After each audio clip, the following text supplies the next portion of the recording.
Olá, sejam bem-vindos a mais uma aula da disciplina de Farmacotécnica 1. Meu nome é Bianca Lois e eu sou professora da Faculdade de Farmácia da Universidade Federal do Rio de Janeiro. Na aula de hoje, estudaremos formas farmacêuticas sólidas de liberação modificada.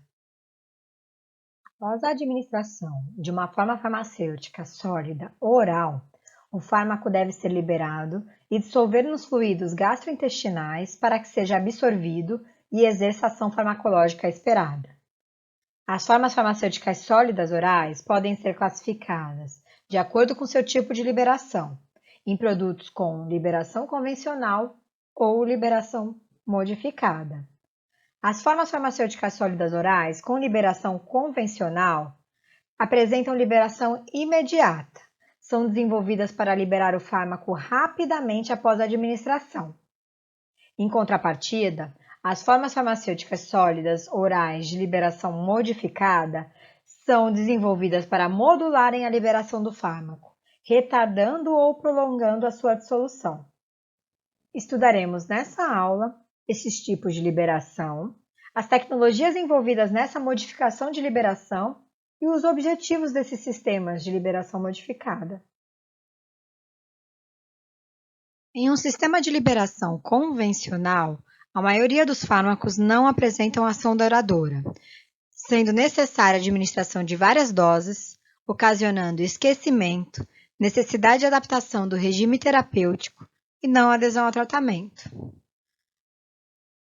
O resultado da administração de várias doses é a apresentação de picos e vales de concentração sanguínea relacionados às doses individuais.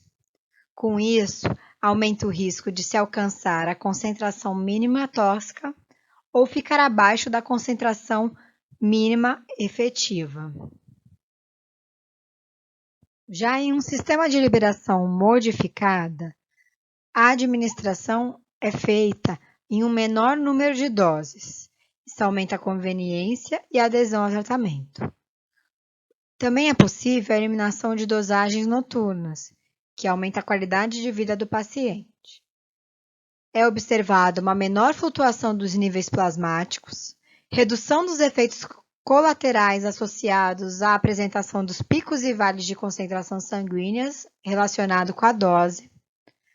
É possível também um direcionamento sítio-específico quando é necessária a administração de medicamentos para alguma ação tópica no trato gastrointestinal e há uma redução dos custos globais com a saúde.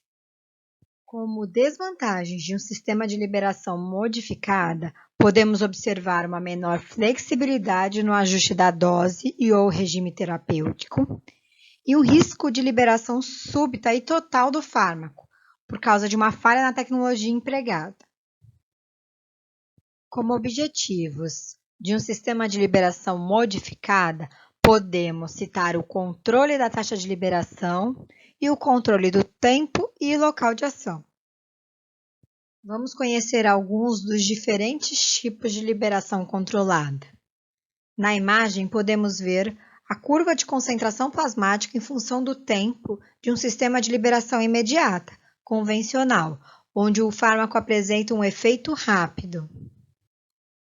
Agora, comparando-se um sistema de liberação imediata com um sistema de liberação retardada, observamos um controle do tempo e local de ação. Na liberação retardada, observamos um padrão similar de liberação do fármaco, mas o início de ação sofre um atraso resultante de um revestimento gastroresistente, ou seja, dependente do pH na forma farmacêutica. Esse revestimento evita a liberação do fármaco do ambiente ácido do estômago, mas permite que a liberação inicie quando o fármaco alcança o intestino, que por sua vez tem um pH mais alto. Assim, temos o deslocamento do tempo máximo de ação quando comparamos esses dois sistemas de liberação. Em um sistema de liberação prolongada, podemos observar um controle na taxa de liberação e no tempo de ação. Na liberação prolongada, já é possível observar um efeito que permite a redução da frequência das administrações. Na liberação prolongada, observamos uma maior duração da ação, comparada com os sistemas de liberação convencional ou de liberação retardada, que permite, portanto, a redução da frequência das dosagens. Para alcançar uma liberação prolongada, podemos observar diferentes formas de ação, como a ação repetida, que em geral contém 2 doses do medicamento, a primeira de liberação imediata e a segunda de liberação retardada, podendo também conter outras doses.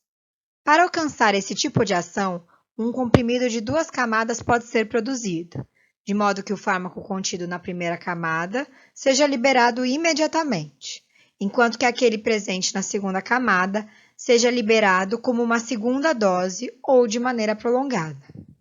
Portanto, em um sistema de liberação prolongada de ação repetida, podemos observar um controle na taxa de liberação do fármaco, no tempo e local de ação. Em um sistema de liberação prolongada com ação sustentada, podemos observar um controle maior da taxa de liberação, reduzindo assim a oscilação dos níveis plasmáticos. Na liberação sustentada, observamos uma liberação estendida que permite uma rápida liberação de uma dose ou fração do ativo do fármaco, seguida de uma liberação gradual da dose restante, por um período de tempo prolongado, fazendo uma manutenção da concentração plasmática, diminuindo então a sua oscilação. Diversas tecnologias podem ser empregadas para promover a liberação gradual de um fármaco a partir de uma forma farmacêutica sólida oral. Dentre elas, podemos observar sistemas monolíticos, como uma dose unitária de um comprimido, e sistemas multiparticulados, como pellets acomodados dentro de um invólucro duro de cápsula. Já a liberação de um fármaco a partir de uma forma farmacêutica pode ser controlada por 2 métodos principais: sistema matricial ou por sistema revestido. No sistema matricial, os recipientes modificadores da liberação podem ser incorporados por meio de uma matriz da forma farmacêutica, em cujo caso a forma farmacêutica como um todo compõe o elemento de liberação controlada. Na segunda opção, que é o sistema revestido, é feito um controle da liberação por um revestimento da forma farmacêutica, cujo fármaco normalmente está contido no núcleo e liberado por meio do revestimento de liberação controlada, ou pela dissolução desse revestimento. Existem 2 mecanismos básicos de controle de taxa e extensão da liberação de um fármaco. São eles a dissolução do fármaco e a difusão dessa espécie dissolvida. Há 4 processos que operam em uma forma farmacêutica de liberação controlada que possibilitam facilitar isso. 1. Hidratação do dispositivo, entumecimento ou dissolução de algum componente da forma farmacêutica de liberação controlada. 2. Difusão da água para dentro do dispositivo. 3. Dissolução do fármaco. E 4. Difusão do fármaco dissolvido para fora do dispositivo. No entanto, o fármaco que está em contato com a superfície da forma farmacêutica não precisa difundir. Ele costuma ser dissolvido rapidamente em uma liberação imediata. Entre os sistemas matriciais, podemos citar os sistemas de matriz hidrofílica solúvel e os sistemas de matriz polimérica insolúvel. Os sistemas de matriz hidrofílica solúvel são muito utilizados para a liberação prolongada de ação sustentada. São compostos por polímeros hidrofílicos que entumecem com a água, produzindo uma matriz de gel. Essa matriz possibilita a liberação do fármaco pela dissolução ou por erosão desse gel. A etapa seguinte, então, da dissolução ou erosão do gel é a liberação e dissolução do fármaco. Já os sistemas de matriz poliméricas insolúveis são menos utilizados do que as matrizes solúveis. Eles se assemelham-se a uma estrutura de esponja, no qual o fármaco está incrustado e, em contato com a água, o fármaco é lixiviado para fora desses canais nessa matriz. Essas matrizes permanecem intactas no percurso do trato gastrointestinal. Nos sistemas matriciais hidrofílicos solúveis, a taxa na qual a água pode difundir através do comprimido e, posteriormente, pelo gel hidratado, influencia a taxa de liberação do fármaco. A taxa de hidratação é influenciada pela estrutura do gel. Os géis hidrofílicos podem ser considerados uma rede de fibras poliméricas interligadas, intercaladas. Nos espaços intersticiais entre as fibras, existe uma fase contínua, por meio da qual a água e o fármaco podem difundir. Os interstícios conectam-se formando caminhos tortuosos através do gel. A tortuosidade desse caminho, portanto, é fundamental para a liberação do fármaco. Ela pode ser influenciada pelo uso de polímeros de diferentes massas moleculares e pelo uso de géis reticulados. Consequentemente, a taxa de liberação pode ser controlada por esses fatores. O aumento da concentração de polímero também pode produzir menos caminhos e retardar a liberação de fármaco. Agora, em sistemas matriciais insolúveis, a taxa de liberação do fármaco a partir da matriz polimérica insolúvel é controlada pelo tamanho e pelo número de poros e tortuosidade dessa matriz. Para aumentar a tortuosidade e facilitar a liberação do fármaco, podem ser adicionados agentes formadores de poro. O mecanismo de liberação também depende bastante da forma como o fármaco está disperso nesse sistema, dissolvido molecularmente ou disperso. Já dentre os sistemas revestidos, podemos observar sistemas controlados por membrana ou sistemas osmóticos.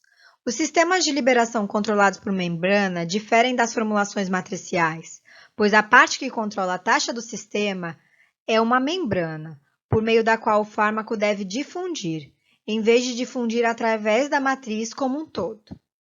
Geralmente, o fármaco está concentrado no núcleo e deve atravessar uma membrana ou um filme polimérico, que retarda a sua taxa de liberação.